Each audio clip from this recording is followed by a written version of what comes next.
Good afternoon, crap to cream. Bottom shed, working on the Range Rover again. So I've now installed the C-pillar trim internally, and I've fitted the external panel now that I've put the vinyl on. So I'll just show you that. So this is this now. So this is all finished now, giving it a little bit of a...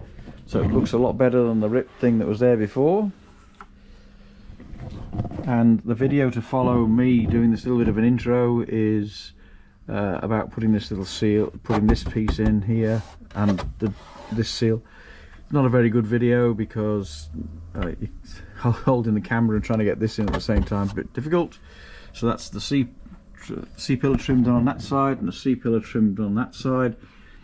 I've put the wheel in, the spare wheel in now, and I've tied some spare nuts because this is a Ross style wheel or a steel wheel, not alloy, so if I get a puncture then I have to put these nuts on because these nuts on here will not do. Alright, so I'll just, so I've been, let's go with the word shopping. So I found a gentleman local to me here in Perth, and he had a later model Range Rover, and he had a dash that's in significantly better condition than mine. So I've now removed this yesterday, and it's in a lot better nick than mine, as I'll show you in a second. So I've stripping all this dash down, as you, passenger side middle, passenger side left, driver side middle, driver side right, so that I know where everything goes. I managed to get myself a rear view mirror, not that I need it right now. And I've got some various other little bits and pieces, got some relays that I don't think I'll need either. But this is the dash, this is my dash now. I'll show you a picture with a bit of light on it. So as you see, it's not in the best condition at all. So I put a bit of a request out on Facebook for anybody who had an 83 dash, because the 83 dash has the instruments in the dash there. So nobody was forthcoming with that, so I've now got this later one, and I will have to drill some holes in here and patch up this here, and I've got some 4-way stretch vinyl coming that's ready thin. Obviously I'm going to put that over the top of this in a brown, so I'll see what the dark brown, so I'll see what that looks like. That's coming from the US of A. Thank you very much indeed for the US of A supplying that. I haven't got it yet, obviously. Got a load of air vents here, so I'll pick the best 4 out of the lot for that. I got a washer bottle. Oh, I've now fitted the quarter light. So the quarter light that was in here had all the bottom was rotted out of it. So I got a new quarter light from the UK. The rubber's not in the best condition, so at some point in the future I'll have to replace that. There's a washer bottle you can see up there, so I've got to modify in here to get that to fit. I think that's about it really. So yeah, C-panels are done. Oh, the bumper's back. So I've just got the bumper hanging on a few bolts, and then so it's all been powder coated now. Really nice job. So there's obviously some more bits and pieces to go on this, like the tow hitch and the tow ball. Got to get the wiring thing sorted out. But yeah, great job. Solid piece of gear, heavy, if you can hear that. So that's pretty solid. So I've painted the rear subframe to try and make that look a little bit better. So there you go. Yeah, that's impressed with that. I've got the front bumper as well, obviously. I haven't got that, but I'm going to take the car up to the top shed where I can put it on the hoist and I can get to the bolts easier. I've got another couple of little jobbies to do before I take the motley up there, and yeah, we'll see how we go with that. So yeah, just a bit of a short video, this one, just showing you where I'm up to and what I've got. And if anybody has got an 83 dashboard out there, then please let me know. And also, I've got a bit of a problem while I'm thinking about it. So I'm getting this out of here. So So I'm assuming, right, that comes out from underneath in here. So I've started taking the screws out in here. I've got 2 to get into here, which are going to be really easy to get to. So I've got the other 2 which are on the other side over here.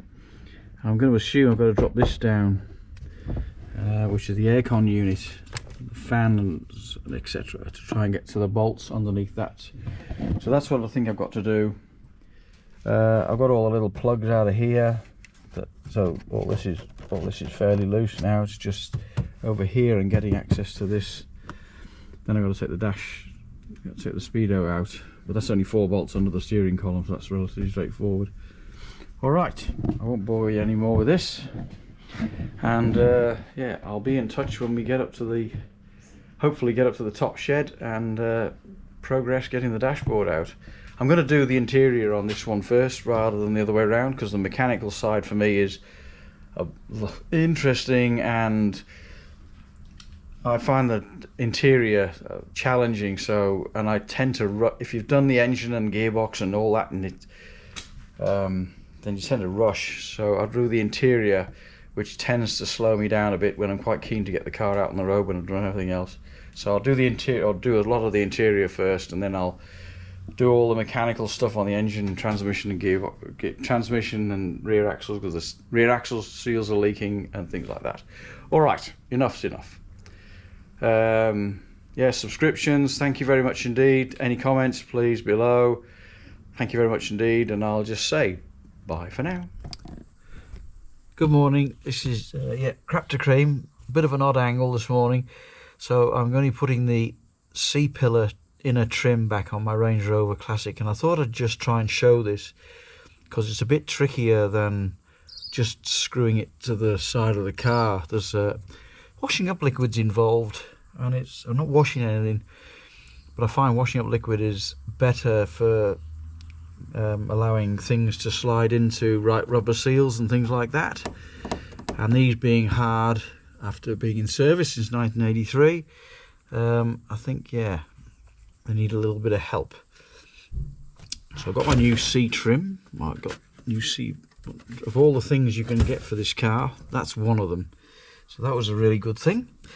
Because the other one on this side actually is okay. The one on the other side just shattered as soon as I got hold of it. So all right, we'll see how we go with this. So I won't say much now because I might fast forward this depending on how it goes. So I'm using a little tool like this. So this is going to help slide the seal over the trim, and we'll yeah, go see where we go from there.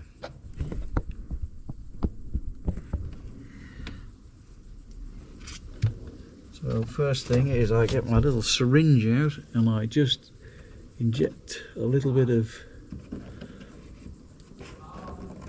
washing up liquid behind the seal.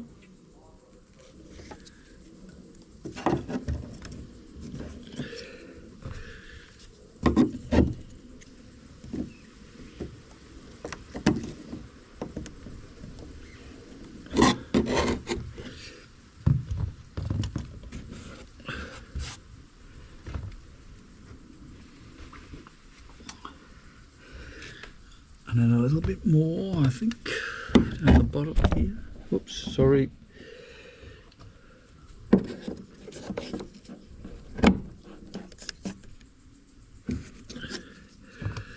So, yeah. So that allows that to run in the back of that.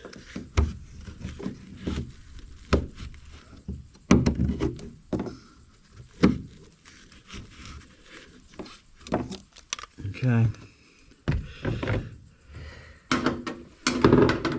So something I should have brought up with me was a bit of rag, but anyway, a pair of old shorts here. I'll use them. So I'll slide this in.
Whew.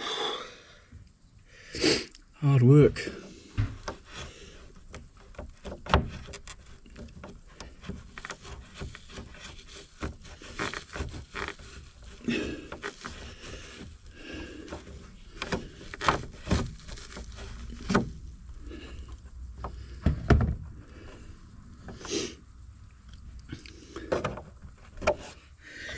Yep.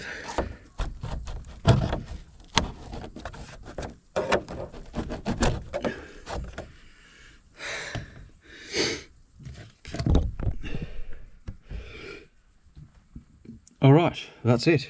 It's in. Job done. So now I just got to put the seatbelt fastening back in here. I've got to push the trim back up here. Give it a bit of a clean down because it's a bit grubby. And then, yeah, we're done. Line those holes up with the holes in the car. And we'll be done. All right. So that's it for now. So I'll move on to the next little job.